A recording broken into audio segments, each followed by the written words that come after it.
My name is Dr. Ross Stewart. I'm the Director of Clinical Services at the Brain and Body Wellness Center. And I've been working with my friend and colleague, Dr. Marty Hinz, MD, for the last 16 years. And we primarily are dealing with Parkinson's, but that's certainly not all we do. Marty? Correct. I'm Dr. Marty Hinz. I own the Morgan Park Clinic in Duluth, Minnesota, and we've got a 19-year research project that has published 22 peer-reviewed medical papers in the medical journals since 2009 on this research. And that's what I'm here today with Dr. Stewart to try and get you to understand a little bit about what we've learned, what we're doing, and how unique it is. We have been working primarily with Parkinson's for the last couple of years, and we've been having really startlingly good results. As much as 87% symptom relief. The vast majority of our people are thrilled with the results. And I consult almost weekly with Dr. Hinz about the various issues that we face. Right. Well, first we need to say this is not a new treatment that we developed. This is taking the best treatment there is, the most effective treatment, and learning how to control the side effects and problems that have been plaguing this treatment for over 50 years. In the world of Parkinson, there's only one drug that's the best, or one substance that's the best with the management of Parkinson patients, and that's called L-DOPA. And all the other drugs and all the other things that are used in medicine are second rate and generally used first so that L-DOPA can be used last because of all the side effects and problems. The side effects and problems is what we've conquered so that the pure effectiveness of L-DOPA can be used and with as many patients as possible. One of the things to consider about the program that we're doing with Dr. Hinz is it is not an easy program. It is challenging and it takes a while, for us typically somewhere around the 4-month mark, for us to get stellar results. So anyone who's going to consider working with us has to make a significant decision to be with us for that length of time. The people who have stuck with us, which is practically everybody, ends up being thrilled at the end. But boy, there's nothing easy about the program. No, not at all. And I think 4 months is conservative. My experience has been that many patients, especially the ones that have been diagnosed with Parkinson for a while, take 4 to 6 months, and we've had some even go 10 or 12 months to get under control, the ones that have very severe disease that has been there for a long time. What causes these problems that make it take so long is we've identified 29 nutritional deficiencies relating to Parkinson's disease and the drugs that's being used. The drugs induce nutritional deficiencies, the disease induces nutritional deficiencies, and we have to work through the process of correcting all 29 of these nutritional deficiencies to bring the system back to normal. One of the things we also find there's a significant digestive disorder that goes along with this. 100%. And this one's there's been hints of it in the medical literature, but nothing like we're working with. It's quite apparent in some of these patients that they have underlying problems with their stomach. The theory that I'm working with right now, and I'm not sure that I'm fully happy with it, but it appears that the patients have inability to feel the problems in their stomach until you bring the neurotransmitter levels up with the nutrients and you correct the nutritional deficiencies. And then these long-standing things that were there that they didn't feel before come to the forefront. So this adds more time to the stabilization of some Parkinson patients because you've got to go through and get their stomach and GI tract back in order, and then as well as getting their Parkinson symptoms under control is to the optimal amount. We start every program with 6 weeks of gut restoration, and we found that that was a major contribution in terms of the effectiveness of the program. We also started doing something called the U-biome test, where we do a stool sample and send it off to a laboratory, and they give us a rundown as to what's there, the microflora. And we're finding that there are some significant correlations with what's there among Parkinson victims. Right.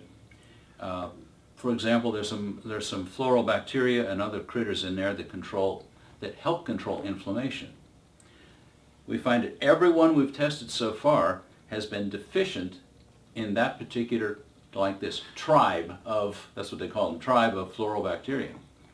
And so we go after feeding that particular strain, and the inflammation drops all over their whole bodies. And actually with the nutritional rebalancing, the inflammation comes under control too. That's a whole different angle. But the mindset that you're going to take a drug and use it to treat a disease that's driven by nutritional deficiencies is not right. Drugs can't treat nutritional deficiencies. Only nutrients can. And if you misuse these nutrients, they can turn into a drug. We say or define is that if side effects come about from the nutrients, you've just turned your nutrient into a drug. It's important that you keep everything balanced, no side effects, and get the patient optimally in place. The one thing I'd like to mention is the most effective treatment up until now for Parkinson.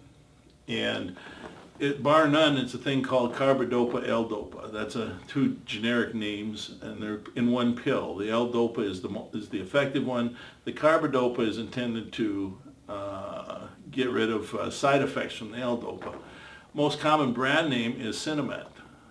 Now, 87% of patients take Sinemet or a version thereof, and what we found in our research is the carbidopa irreversibly binds to and takes vitamin B6 out of the system. Well, you say, so what?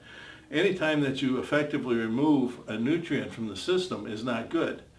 And it's been known for years that the vitamin B6 deficiency causes an increased death rate from increased cardiovascular disease, increased stroke, increased lung disease, increased cancer, and quite a number of other things. So you take that bit of knowledge that you have this most popular drug in medicine, Sinemet, has carbidopa in it, it depletes the B6 profoundly, and then we started looking around.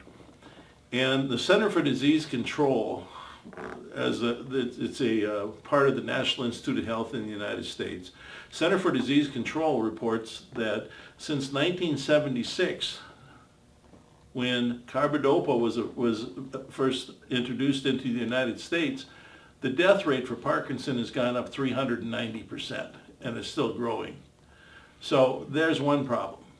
And the people in the organizations in the United States, like the National Parkinson Foundation, aren't even aware that there's even an increasing death rate. They haven't even bothered to look at the Center for Disease Control data. So what happens when you take B6 out of the system? Well, there's a lot of other things. And one of the things is the amount of symptoms that you get with your Parkinson depends on the amount of dopamine. Dopamine is a neurotransmitter. Dopamine is levels increase by giving L-dopa. The Parkinson symptoms go down. As they decrease, the Parkinson symptoms go up. Well, carbidopa takes the B6 enzyme and pulls it out of the body, and the dopamine levels crash. So carbidopa can actually make the Parkinson disease look like it's progressing. And that's something that's reversible if you know how to do it. You need to get rid of the carbidopa. You need to correct all the nutritional deficiencies. Otherwise, the patients just don't get better. I think there's something about balancing the serotonin in here that makes a huge difference in terms of the enteric nervous system. Right. That's the gut. And as we work through these programs, we can sometimes as rapidly as an hour and 45 minutes remedy an imbalance of serotonin and dopamine, and any digestive problems that are a direct result of lack of serotonin, we've managed it really quickly. Well, this has been one of the most grossly overlooked things in medicine with regards to Parkinson treatment. The disease itself depletes serotonin, and L-dopa, when you give it, depletes serotonin. Carbidopa, when you give it, depletes serotonin. And when you get enough depletion, the patients can have poor night's sleep, they can be depressed, they can get psychotic, there's a host of things that can happen. And in the past, medicine simply piled on the L-Dopa and the carbidopa and gave no thought about the disrupting the serotonin or the other systems in the body. This is why it takes many weeks to restore everything. It's like putting together a jigsaw puzzle. And you get it finally complete and you see what the picture is, but it takes a while. And what I find is that virtually everybody is a rule or a law unto themselves. True. So these programs have to be so custom tailored to meet the exact need of the patient. And so we meet with them weekly. They feel cared about. They give us feedback constantly of, you're the only doctor who really has listened to what I've had to say. You're the only doctor who's stuck with us who seem to care. Well, we do care. Yeah. And we have to pay attention to them so we can give them exactly what they need to take them to the next evolutionary step in the treatment program. I've been in medicine for 44 years. And 20 or 30 years ago in my clinic, when I saw Parkinson patients, I would simply get the prescription pad, write it, and give it to the patient. Well, and invariably, from the time you start the patient on the Cinemet or whatever, until the time they were crashing and out of control was about 3 to 5 years. And to see Parkinson patients back then that went more than 5 years was extraordinarily rare. It wasn't the disease that was progressing, it was the drugs that was making it look like the disease was progressing. And it's something that's correctable if you do it properly. What we see with long-term patients now, the longest patients that we have in the system that we're tracking, mind you, there's been over 2,700 doctors and caregivers that have used the approach that we've developed. Well, the longest Parkinson patients we have in the system right now is about 9 years. And we're still seeing things with patients that are 7, 8, and 9 years out that we never dreamed about. But the one thing that is the most impressive is the disease is not progressing, and that's something we never saw in the past. Now, how do we know the disease is not progressing? It's simple. If the symptoms are still the same and they're still on the same dose of nutrients that you're working with, that's got to be. The symptoms there's nothing progressing there. There's nothing deteriorating. And we do see that in these long-term patients.